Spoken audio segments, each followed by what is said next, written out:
뉴욕 증시 3대 지수가 밤사이에 이 혼조세로 마무리가 됐습니다만 이 메모리주 반도체 단이 일제히 급락하면서 지금 이 시각 코스피 선물 시장이요 거의 야간 선물이 3% 이상 급락하고 있습니다. 과연 이런 시장 속에서 오늘 투자 전략 어떻게 세워봐야 할지 이영훈 IM증권 서울금융센터 이사 모시고 이야기 나눠볼게요. 어서 오세요. 네, 안녕하십니까. 네, 밤사이에 뉴욕 증시 계속해서 좀 유가 관련 이슈들은 노이즈를 만들고 있고요. 또 파월 의장 발언도 주목을 끌었고요. 무엇보다 메모리 반도체주들이 계속해서 좀 급락하는 이슈들이 있었죠. 어떤 게 가장 중요하다고 보세요? 이전까지는 이제 미국채 금리가 자꾸 급등을 하면서 이제 인플레 때문에 금리 인상을 해야 되는 거 아니냐라는 우려감이 이제 크게 반영이 됐다고 한다면은 네. 일단 전날 그 노무라 쪽에서는 미국이 여전히 금리 인하를 2번 정도 할 거다라고 전망을 했었고요. 그다음에 미국 쪽에서 파월 의장 역시도 금리 인상에 대한 얘기보다는 그렇죠. 현재 상황에 대해서는 좀 유보적으로 보고 있는 입장, 그리고 경우에 따라서는 금리 인하 가능성에 대한 부분들이 살짝 언급이 된 건 아니지만 뉘앙스 상에 좀 묻어 있다 보니까 미 국채 금리가 급락을 했습니다. 네. 근데 이 급락이라는 게 사실은 국채 금리가 오르면 안 돼 이렇게 생각을 했었는데 이번에 급락을 한 거는 이 경기 침체 우려를 반영을 한 거거든요.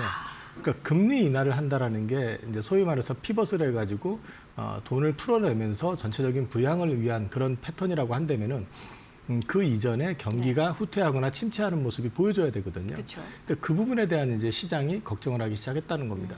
그렇게 하다 보니까 일단 AI 쪽과 관련되어 있는 투자와 관련되어 있는 네. 원전이라든지 전력기기라든지 반도체 쪽이 다 빠졌고요.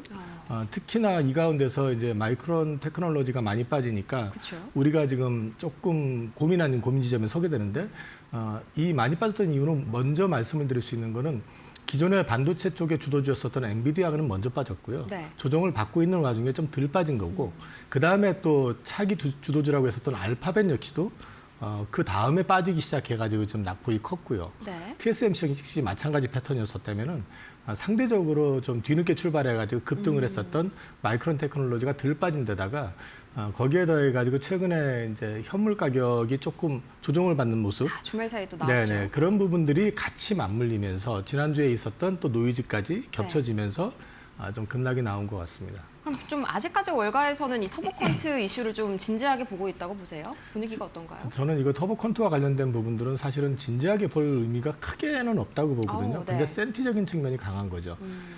불안한데 사실 마음이 불안한데 옆에서 쿡 찔러버리면은 그냥 그 오버하기 마련이잖아요. 그렇죠.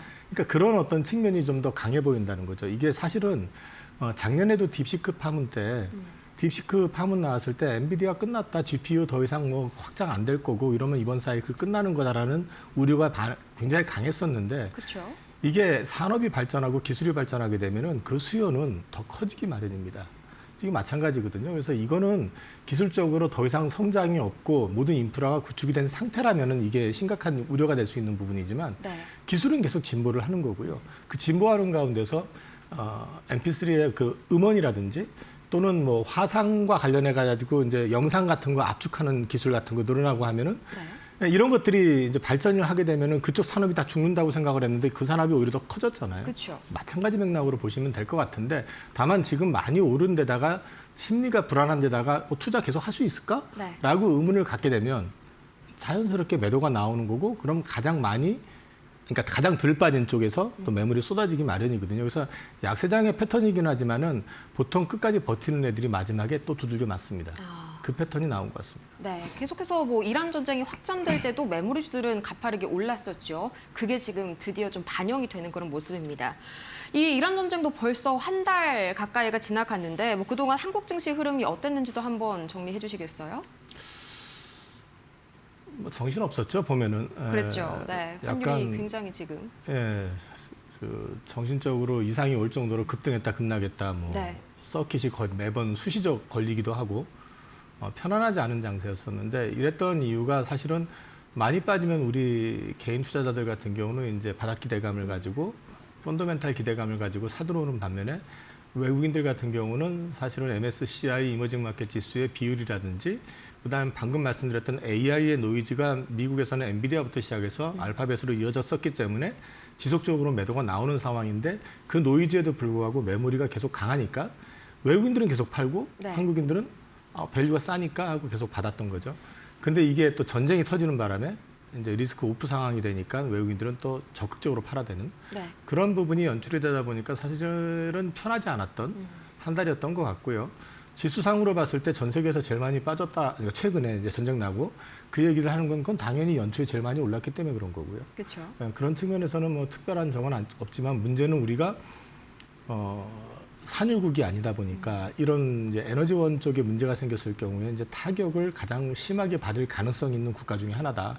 이제 이런 부분에다가 환이 어쨌든 이머징 통화잖아요. 그러다 보니까 이제 기축 통화들하고는 좀 다르게 좀 급반등이 좀 나오는 그런 모습을 보였기 때문에 시장이 그렇게 편했던 것 같지는 않습니다.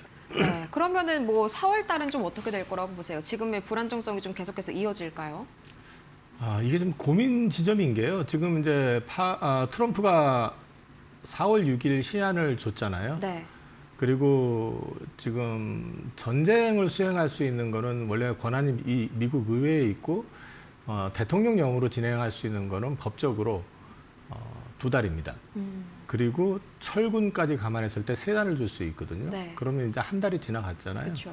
그 트럼프 입장에서 그래서 예산을 더 달라고 이제 추가 지원을 더 달라고 지금 300조를 요구한 상태인데 이런 것들이 만약에 실행이 안 되면은 트럼프가 어저께 한 말처럼 협상 안 되면 다 때려 부셔버리고 초토화를 철수하겠다. 시키겠다. 네, 뭐 이제 그런 상황이잖아요. 그래서 살짝 이게 이제 임박한 건가? 좋은 얘기도 나오니까 그렇게 기대했다가 지금 분위기가 확 반전이 됐는데 이 부분은 사실은 우리가 펀더멘탈로 판단하기는 좀 쉽지 않은 구간에 와 있는 것 같고요. 다만 이제 그 미국의 입장에서 모든 걸 다 때려 부셔가지고 미국만 잘 살 수 있느냐 하는 부분들. 어차피 시스템적으로 돌아가야 되는 세계이기 때문에 그렇죠. 그걸 감안해서 본다 그러면은 미국이 최악이었던 상황만 연출하지 않는다면은 사실은 4월 달부터는 조금 숨통이 트일 수도 있다. 다만 이거는 또 이게 기존의 역대 대통령들하고 다르게 트럼프가 워낙에 돌발적인 행동을 많이 하기 예측하기 때문에 힘들죠. 그 부분을 섣불리 예측했다가 또 얻어맞을 수도 있잖아요. 사실 그래서 지금 저도 되게 조심스럽습니다. 사실은. 네. 네, 기본적으로는 이제 피크 아웃이 됐다라는 그런 의견들은 주요합니다만 트럼프 대통령의 특성상 이걸 무작정 기존 논리를 들이밀면서 예측을 하기에는 조금 불안한 시장이다. 이렇게 한번 해석을 해볼 수가 있겠습니다. 예, 그래서 그런지 원달러 환율도 좀 진정할 기미가 보이지가 않은데 지금 이 시각 1,516원이네요. 어제는 1,520원을 돌파하는 국면까지 나왔습니다. 대체 좀 언제 진정이 될까요? 좀 당국이 개입을 하지 않을까요? 이건 개입해도 사실은 큰 효과가 없을 수 있어요. 네. 다만 이게 올라간다고 해서 금융위기적인 어떤 상황이 올 것이냐를 놓고 보면은 우리 지금 무역 수지라든지 이런 걸 보면은 크게 문제는 없는 상황이거든요.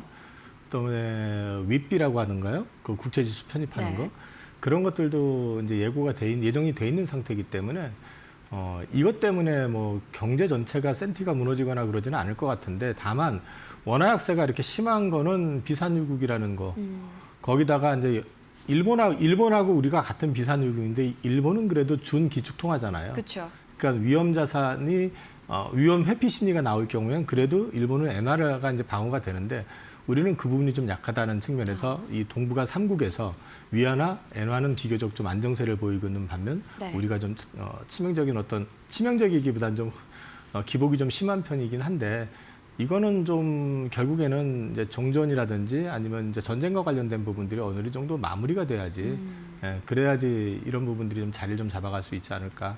근데 펀더멘탈로 보면은 지금 1,500원대 이상은 굉장히 좀 과한 측면은 그렇죠. 있습니다. 부담스럽죠. 네. 네, 이제 수급 동향을 한번 좀 체크를 해보자면요. 개인들은 계속해서 좀 순매수를 이어가는 모습이 나오더라고요. 이제 3거래일 연속 계속 코스피에서 좀 사들이고 있는데 이렇게 좀 개인 혼자 이 급락장을 지탱하는 장세 좀 바람직하다고 보시나요? 이게 전쟁 전까지는 이게 사실은 우리나라가 저변이 넓지 않기 때문에 이제 소위 말해서 증시로 자금이 유입이 되게 되면은 그 자금들은 당연히 주식을 사는 게 맞잖아요. 근데 전쟁이 나면서 이제 계속적으로 받아내고 있는 부분들은 사실 부담스러운 건 맞아요. 그렇죠. 근데 이제 딜레마가 곰곰이 생각을 해보면 작년 12월에도 선물 옵션 만기 때 외국인들은 매도 일변도였었고요. 계속해서 매도 쪽이었었거든요. 어쩌면 그들은 이미 전쟁을 알았을 수도 있겠구나라는 생각을 하고 있습니다. 그래서 지금 상황에서는 일단 지나고 나서 봤을 땐 싸게 잘 사는 거다라는 평가가 나올 수 있지만은 지금 구간에서는 사실은 어떻게 변할지 모르는 상황이잖아요. 그래서 너무 적극적으로 사시는 것보다는 조금은 방어적으로 핵심주, 우량주 위주로 조금씩 분할해서 접근하시는 것까지는 나쁘지 않을 것 같습니다. 네, 외인 수급도 참 걱정이 많은데요. 뭐 하루도 들어오는 날이 없더라고요. 외인들은 좀 언제쯤 귀환을 해줄까요? 그러니까 전쟁 이슈가 터지게 되니까 이제 이머징 마켓에서 돈을 빼는 거잖아요. 근데 이제 우리나라가 특징이 문제는 이머징 마켓에서 돈 빼기가 제일 좋은 나라죠. 네. 황금성이 좋은 나라다 보니까 유난히 더 많이 두들겨 맞습니다. 이럴 때. 그렇기 때문에 이런 거는 전쟁 상황이 어떤 종식의 기미가 보이거나 이런 상황이 아니면은 외국인들은 급하게 적극적으로 다시 턴을 할 가능성은 아직은 좀 시간이 더 필요할 것 같습니다. 네, 조금은 더 지켜봐야 하는 외인 수급이다. 그러면 이제 삼성전자랑 하이닉스도 마찬가지로 계속해서 좀 외인 매도세에 밀리는 모습이 나타나는데 이게 뭐 언제까지 떨어질지 뭐 지금이라도 반도체주 좀 저가 매수에 들어가야 될지 궁금하신 분들 많은 것 같아요.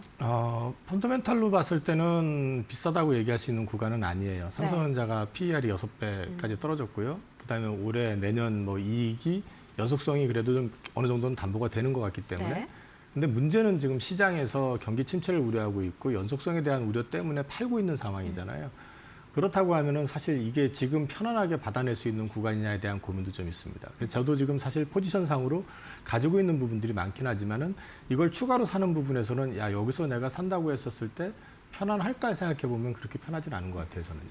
그래서 지금 구간이 비싸다고 얘기는 못 하겠지만은 저는 적극적으로 사는 것보다는 조금은 시장의 흐름을 보시면서 방어적으로 좀 싸게 사는 전략은 괜찮은데 적극적으로 사시는 거는 조금 조심스럽습니다. 지금. 네, 아직까지는 조금 관망할 필요가 있는 시장이다 정리를 해볼 수가 있겠습니다. 근데 또 다음 주에는요, 이 삼성전자의 1분기 잠정 실적이 발표가 되죠. 이게 뭔가 주가의 새로운 트리거가 될 수 있을지, 또 이제 영업이익 같은 경우에 얼마가 나와야 시장이 만족할지 이것도 궁금하네요. 지금 시장은 영업이익의 서프라이즈를 기대하는 것보다는요, 이제 시장이 지속될 수 있을까? 그러니까 지금과 같은 AI 사이클이 지속될 수 있을까를 지금 우려하고 있는 거거든요. 네. 투자와 관련된 부분들. 그래서 지금 전쟁과 관련된 부분들이 어느 정도 이제 마무리되는 또는 클라이맥스를 찍는 모습이 이번 주간에 나오면서 실적 구간으로 넘어가는 어떤 그림이 좀 보여진다면은 자연스럽게 분위기를 좀 바꿀 수가 있는데 그게 이번 주간에 나오지 않는다 그러면은 사실은 실적이 40조 이상이 나온다 해도 네. 그게 그렇게 서프라이즈로 작용할 것 같지는 않습니다. 그러면은 이 영업이익 자체가 엄청 많이 좀 서프라이즈가 된다고 하더라도 그게 주가를 뭐 유의미하게 변화시키기에는 좀 부족하다 이렇게 한번 생각을 해볼 수가 있을까요? 지금은 시장의 센티가 워낙에 지금 네. 전쟁으로 몰려 있는 상황이기 때문에 전쟁이 가장 큰 변수인 것 같아요, 저는요. 네. 상당히 좀 아쉬운 그런 코멘트가 아닐 수가 없겠습니다. 2차 전지주도 한번 체크를 해봐야 될 텐데요. 어제 또 코스닥이 3% 하락하는 와중에도 2차 전지주들이 상당히 좀 방어를 잘 해주더라고요. 뭐 이렇게까지 나홀로 상승을 이어가는 이유, 특별한 게 있을까요? 일단 고유가에 대한 부담을 전기차, 그다음에 ESS와 관련된 부분이 대체해주지 않을까라는 기대감을 가지고 있는데요. 네. 이 부분은 사실은 또 갑자기 종전과 관련된 게 구체화되면서 유가가 만약에 급락을 한다고 그러면 얘기가 또 달라질 수도 그쵸. 있습니다. 그래서 이제 그런 부분들에 대해서 아주 적극적으로 포지션을 가져가시는 것보다는 제한적으로 지금 구간에서 일종의 그 순환매의 어떤 한 패턴으로 보시면서 대응하시면 어떨까 싶습니다. 네. 그리고 이제 아무래도 유가가 좀 불안정하다 보니까 대체 에너지주들도 상당히 또 주목을 받는 그런 국면이더라고요. 태양광이랑 풍력, 이런 친환경, 그다음에 원자력이 좀 팽팽하게 맞서고 있는데 이 둘 중에서 더 매력적인 곳은 어디라고 현재 보세요?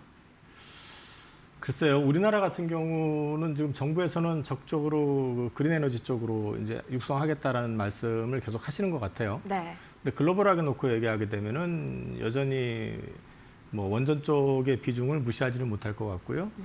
그리고 또 우리나라 기업들이 가지고 있는 밸류체인을 보게 되면 네. 밸류체인의 구축이 그래도 가장 잘 돼 있고 그다음에 갖춰져 있는 쪽은 원전입니다. 그러니까 우리나라 산업을 놓고 얘기하라고 그러면 사실은 풍력 태양광도 물론 있기는 하지만 지금 상장되어 있는 기업 내의 어떤 비중이라든지 그다음에 이제 업체들의 어떤 분포 상황을 놓고 본다고 그러면 상대적으로 봤을 때는 우리나라의 어떤 산업적인 측면에서 본다고 그러면 원전이 상대적으로 낫지 않을까 싶습니다.